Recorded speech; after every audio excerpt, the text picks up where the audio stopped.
ભાગવતનો આરંભ કરતા કાળનું વર્ણન આરંભ કર્યું છે.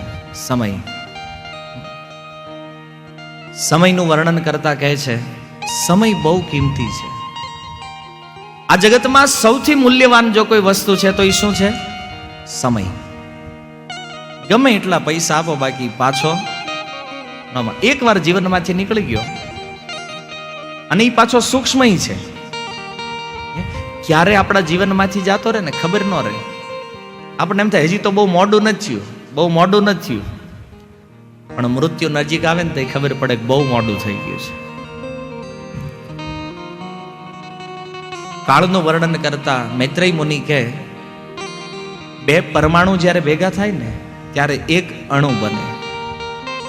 આ પરમાણુ અને અણુ શબ્દ જે છે ને એ તે ભાગવત થી આવ્યા છે. તો 5000 વર્ષથી છે. બે પરમાણુથી એક અણુ બને અને 3 અણુથી એક ત્રસરેણુ બને. નળિયા, દેશી નળિયામાંથી જે ચાંદડું પડે ને અને ઈ તડકામાં જે કણ ઉડતા દેખાય ને એને ત્રસરેણુ કહેવામાં આવે. દેહમાં જાવ જોજો હોય તો. દેશી નળિયા રહ્યા નથી. 3 ત્રસરેણુ ભેગા થાય ત્યારે એક ત્રુટી બને અને એનાથી 100 ગણા સમયને એક વેદ કહેવામાં આવે છે. એટલે પહેલાના સમયમાં સમયની જે શાળાઓ મપાતી ને એને વેધશાળા કહેવામાં આવતું. વેધશાળાઓ. એનાથી આગળ 3 વેદ જે છે એનો એક લવ બને. આપણે કે ને લવ માત્ર સાધુ સંઘ. લવ એટલે થોડું. અને 3 લવનો એક નિમેષ. 3 લવ જેટલો સમય ભેગો થાય ને એટલે નિમેષ એટલે આંખના એક પલકારાનો સમય. 3 નિમેષની એક ક્ષણ અને 5 ક્ષણની એક કાષ્ઠા, 15 કાષ્ઠાનો એક લઘુ અને 15 લઘુની એક નાડિકા. 2 નાડિકા જ્યારે ભેગી થાય ને ત્યારે એક મુહૂર્ત થાય. આપણે મુહૂર્ત કહીએ ગુજરાતીમાં, મુહૂર્ત કહે ને શાસ્ત્ર ભાષામાં. અપભ્રંશમાં આપણે મુહૂર્ત. અને 6 નાડીનો એક પ્રહર હોય જેને આપણે પૌર કહીએ. ગંગા સાથે કીધું ને 8 પૌર આનંદ. 6 નાડિકા જેટલા સમયને એક પ્રહર કહેવામાં આવે. અને મનુષ્યનો જે દિવસ અને રાત છે એ 4 પ્રહરના હોય. 4 પ્રહર દિવસના હોય અને 4 પ્રહર રાત્રિના. વિચાર કરો, પરમાણુથી લઈ અને પ્રહર સુધી છે વિજ્ઞાનમાં સુવિધા સમજને સમયને સમજવાની.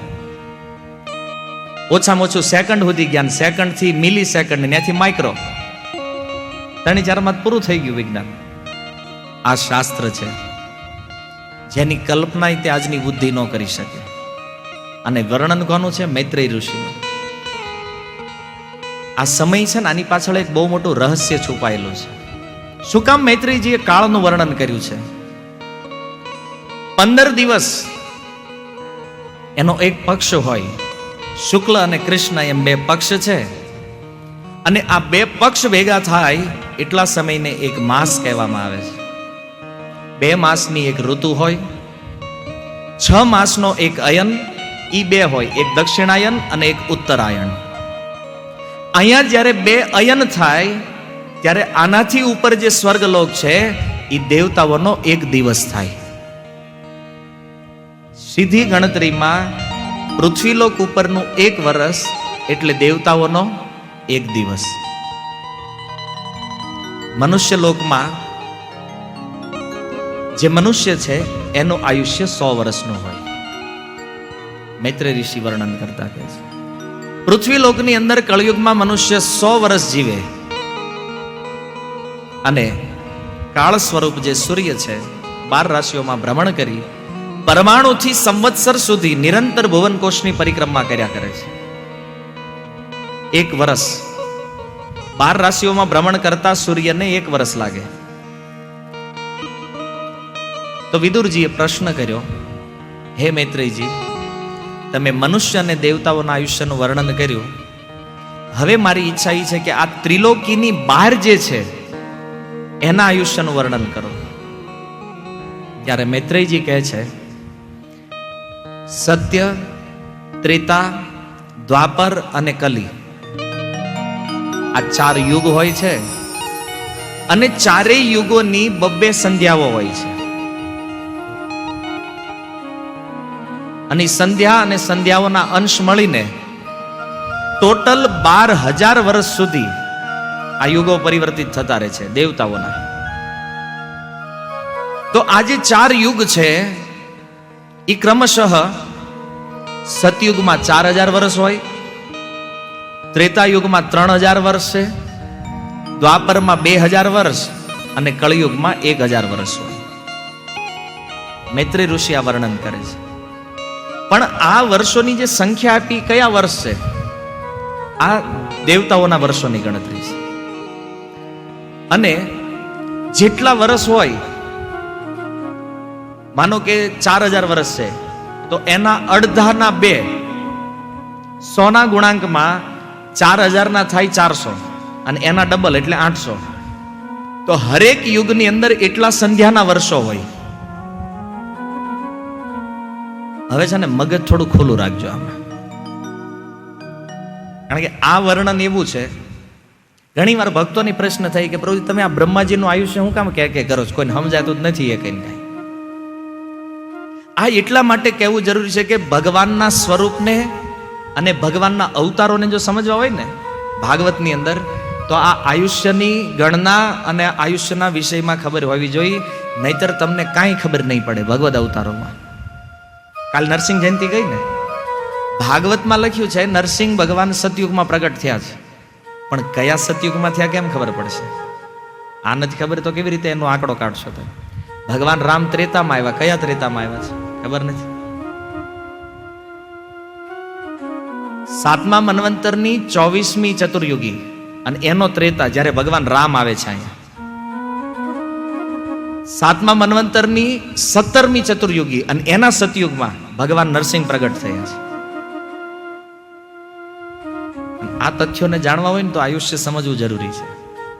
એટલા માટે પાણીની તરસ લાગી હોય તોય ચૂપચાપ બેઠા રહ્યો, બાથરૂમ જવું હોય તોય ઘડીક બેઠા રહ્યો ચૂપચાપ, અને આને સમજો બરાબર. સતયુગના 4,000 વર્ષ, પણ સતયુગ પૂરો થાય અને ત્રેતા શરૂ થાય તો એ 2 યુગને જોડવા વાળો જે સમય છે ને એને સંધ્યા કહેવામાં આવે છે.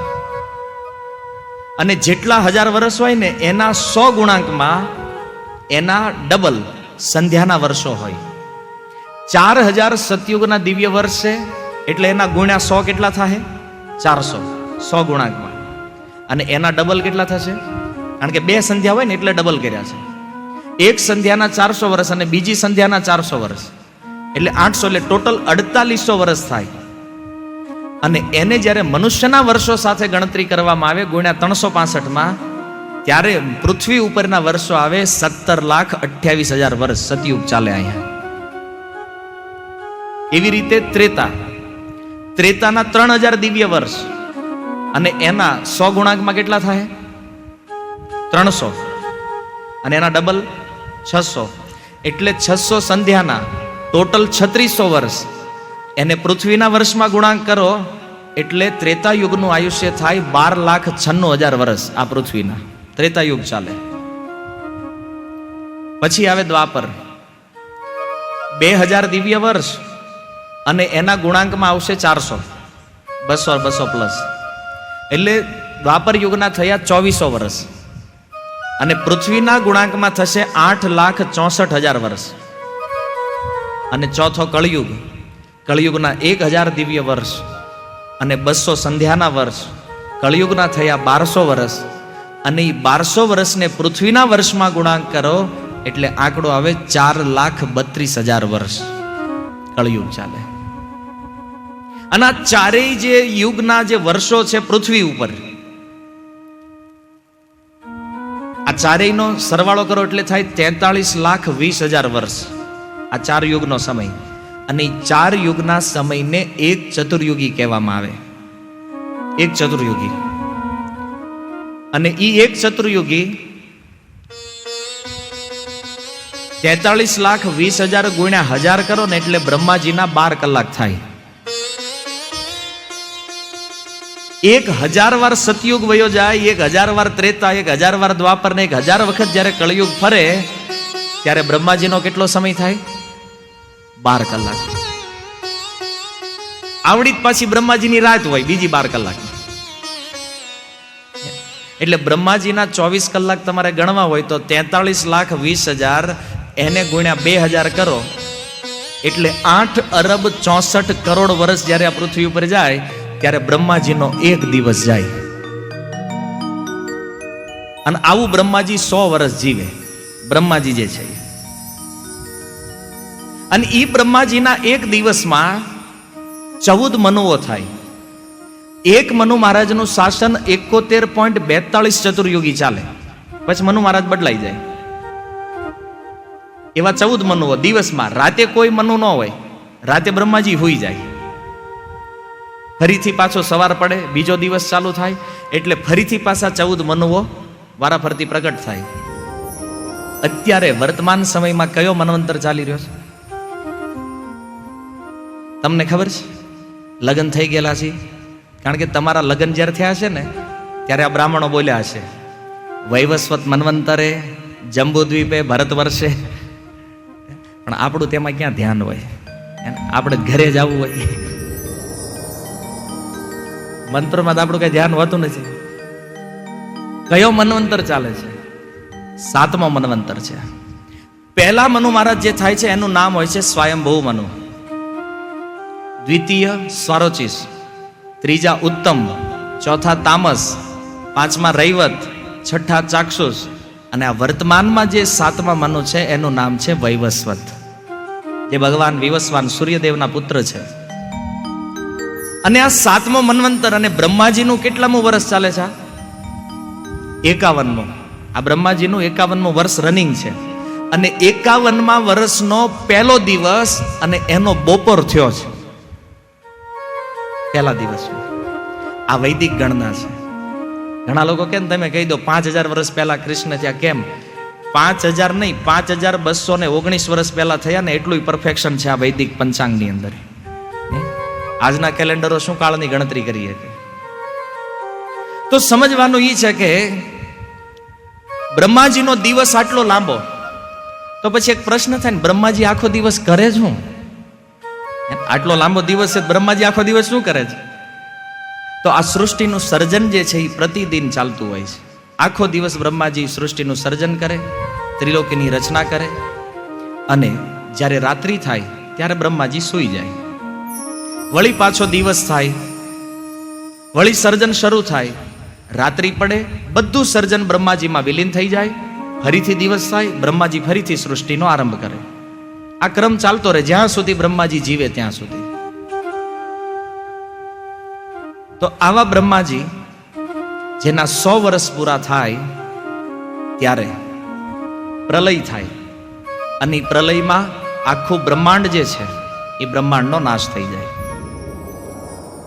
અને બ્રહ્માજીના જેટલા દિવસ છે ને એ દિવસના તે નામ હોય છે, એને કલ્પ કહેવામાં આવે છે. બ્રહ્માજીના દિવસને શું કહે છે? કલ્પ. અત્યારે જે કલ્પ ચાલી રહ્યો છે એ કયો છે? વરાહ કલ્પ. તમે જ્યારે જાશો ભગવત ધામ તો ત્યાં તમને પૂછશે કયા બ્રહ્માંડમાંથી આવ્યા તમે? એટલે ટેન્શન લેવા જેવું નથી, કારણ કે ન્યા જ્યારે પૂછે કયા બ્રહ્માંડમાંથી આવ્યા એટલે એ સમય તમને ખબર જ હશે કે હું કયા બ્રહ્માંડમાંથી ગયો છું. પણ માની લો અત્યારે કોઈ અહીંથી વયું જાય અને પૂછપરછ થાય ભાઈ ક્યાંથી આવ્યા, તો તમારે એડ્રેસ એ રીતે આપવાનું હોય કે જ્યાં અત્યારે વરાહ કલ્પ ચાલી રહ્યો છે એ બ્રહ્માંડમાંથી હું આવું છું. આઈડેન્ટિટી છે આપણી અહીંની ઓળખ. તો બ્રહ્માજીનું 100 વર્ષનું આયુષ્ય, એમાં 2 ભાગ હોય. બ્રહ્માજીના 50 વર્ષને ઉત્તરાયણ કહેવામાં આવે છે અને 50 વર્ષને દક્ષિણાયન. બ્રહ્માજીના આયુષ્યમાં તે 2 અયન હોય. અને બ્રહ્માજીના જ્યારે આ 100 વર્ષ પૂરા થાય ત્યારે ભગવાન વિષ્ણુનો એક શ્વાસ થાય. આ તમને અત્યારે સમજાયું ને, એનું કારણ આ હતું. 100 વર્ષ જ્યારે બ્રહ્માના પૂરા થાય ને ત્યારે ભગવાન વિષ્ણુનો એક શ્વાસ. જ્યારે વસ્તુ બહુ મોટી હોય એને મીટર કિલોમીટરમાં ન માપી શકીએ ને, ત્યારે એને સમયમાં માપવી પડે. ભગવાનના એ વિશાળ વિગ્રહનું માપ કાઢવા માટે બ્રહ્માજીના આયુષ્યનું મૈત્રેયજીએ વર્ણન કર્યું કે એ જે ભગવાન વિષ્ણુ છે જેનાથી અનંત બ્રહ્માંડ પ્રગટ થયા, એ વિષ્ણુ કેવડા છે? તો બોલે 100 વર્ષ બ્રહ્માજીના જાય ને ત્યારે એનો એક શ્વાસ થાય, આ વિષ્ણુ છે, આ ભગવાન છે. અને આપણે આ કેટલા અહંકારમાં જીવીએ છીએ. આપણે તો બહુ લાંબુ આયુષ્ય છે અને આપણે બહુ જીવવાના છીએ, કેટલા ભ્રમિત છીએ આપણે. વિચારો, એકવાર ઇન્દ્રને આવો ભ્રમ થઈ ગયો કે હું સ્વર્ગનો રાજા છું અને હું જ સર્વે સર્વા વ્યક્તિ છું. તો બ્રહ્માજીએ કીધું ઇન્દ્રને કે તમે એક કામ કરો, લોમસ નામના એક ઋષિ છે એની જરાક મુલાકાત લેતા આવો. ઇન્દ્રએ પૂછ્યું કેમ? મુલાકાત એટલા લેવાની છે કે એ બિચારા બહુ તપ કરે છે, ઝૂંપડી ઘર કાંઈ છે નહીં, થોડુંક મકાન બનાવી દો તો શાંતિથી ભજન કરીએ.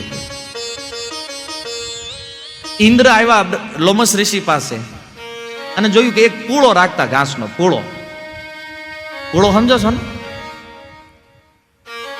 જેમ સૂર્ય ફરે જેણ પર એ પૂળો એમ ફરતો જાય એની યોગ શક્તિથી. અને ઇન્દ્રએ આવીને કીધું કે મહારાજ, બ્રહ્માજીએ મને મોકલ્યો છે, તમે આટલું સુંદર ભજન કરો છો, તમારી પાસે કોઈ કુટિયા નથી, કહેતા હોય તે કુટિયા બનાવી દઉં તમને. લોમસ ઋષિએ કીધું ભાઈ જીવવું થોડું, હું માથાકૂટ જાજી કરવી આપણે. એટલે ઇન્દ્રને આશ્ચર્ય થયું કે ભાઈ થોડું જીવવાનું એટલે આને કેટલું આયુષ્ય છે, પૂછી લઉં. એણે પૂછ્યું કેટલું જીવવાના છો? ત્યારે લોમસ ઋષિએ પોતાની છાતીમાં એક ચાંદુ પડી ગયેલું. ચાંદુ એટલે એટલા ભાગમાં વાળ નહોતા, એક નાનું એવું ગોળ રાઉન્ડ હતું, એમાં વાળ નહીં, એટલામાં રૂવાટી હતી જ નહીં.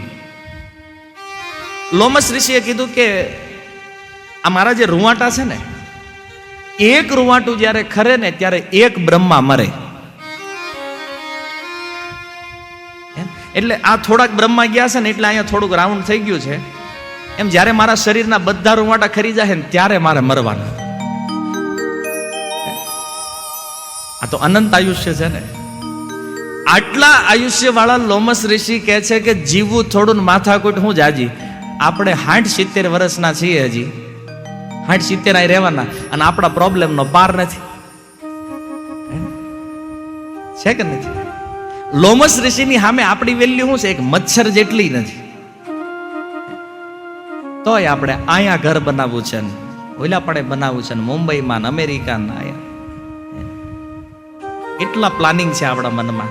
અને ઘણી વાર તો એવી ઘટનાઓ દુનિયામાં જોવા મળે, ઘર બનેલું હોય, ઘરનું ફર્નિચર હાલતું હોય ને ત્યાં ભાઈ ઉકલી જાય, પછી વાપરે વાહે વાળા, પછી બીજા લોકોના ભાગમાં વયું જાય છે. 3 વાર સુખદેવજીએ ભાગવતમાં ઉદાહરણ આપ્યું છે કે ઉંદર છે ને આખું જીવન દર બનાવવામાં જિંદગી કાઢી નાખે. ખેતરના આ ખૂણેથી ઓલ પાડે ને ઓલા ખૂણે નીકળે ઠેઠામે, એવું લાંબુ દર ને ઘર બનાવે. અને સાપ શું કરે છે? જેથી ખાલી હોય ને અંદર આવીને રહી જાય, મોઢું ફાડીને બેસી જાય. જેવો ઉંદર આવે ને ગપ કરી લે. આ જ સ્થિતિ આ મનુષ્યની છે. આખું જીવન રળે, આખું જીવન મહેનત કરે ને તો 12/45 નો ગાળો થાય માંડ લગભગ જનરલ. બાકી કોકનું ભાગ હોય બંગલે જાય, હારા ફ્લેટો બનાવે, હારા કર્મો વાળા હોય. બાકી તો બિચારો મહેનત કરીને મરી જાય ને તો માંડ ભાડાના ઘરમાં જ ઘરના ઘરે જાય. અને આટલું કરવામાં છે ને આખું મનુષ્ય જીવન વેડફી નાખે છે. જે ઘર બનાવવામાં આખું જીવન કાઢ્યું ને, એક દિવસ કાળરૂપી સાપ આવી અને ઉઠાવી લે. બની રહ્યું તો કે હાલ વયો આવ્યો, લાભ બીજા લે હેવા હે. જેમ ઉંદરના બનાવેલા દરનો લાભ સાપ લે, એવી રીતે આ જગતની તમામ વસ્તુઓને કાળ ખાઈ જાય છે. 3 વાર રિપીટ કર્યું સુખદેવજી આ ઉદાહરણ ભાગવતની અંદર. કાળરૂપી સર્પ મારી નાખશે. એટલા માટે જે મનુષ્ય જીવન પ્રાપ્ત થયું છે ને, એને આ રીતે મહેનત કરવામાં, કઠોર શ્રમ કરવામાં, પ્રભુપાદજીની ભાષામાં કહીએ ને તો ગધા મજૂરી કરવામાં, આ મહેનત છોડી દેવી જોઈએ વ્યક્તિ. કઠોર શ્રમ કરવાની જરૂર નથી. પ્રભુપાદે એમના ગ્રંથોમાં વારંવાર મનાઈ કરી છે. 10 કલાક મહેનત કરીને જેટલું મળે છે ને 2 કલાક કરશો ને તો એટલું જ મળશે. કદાચ કોઈ પ્રકૃતિની સામે થઈને કહે કે નહીં જો હું વધારે લઈ આવ્યો ને તો લાવેલું વયું હોય જ જશે. કદાચ 1-2 વર્ષ કે 5 વર્ષ આપણી પાસે આવી જાય તો 5 વર્ષ પછી છોકરા એવા નાલાયક થાય, વાપરી નાખે બધું. લ્યો પકડી નાખો, શું કરી લ્યો. આપણે કદાચ અહીં પહેલા ચર્ચા થઈ કે સુરતમાં એવા હંકારી લોકો હતા, હાથ પેઢી ખૂટે નહીં, અત્યારે રોડે આવી ગયા છે. હાથ પેઢીની હું હવા કરતા ત્યાં. કેટલો સમય લાગે છે કમાવામાં અને જવામાં? એક ક્ષણમાં નીકળી જાય છે. એટલા માટે આ મનુષ્ય જીવનનો લાભ લેવો જોઈએ.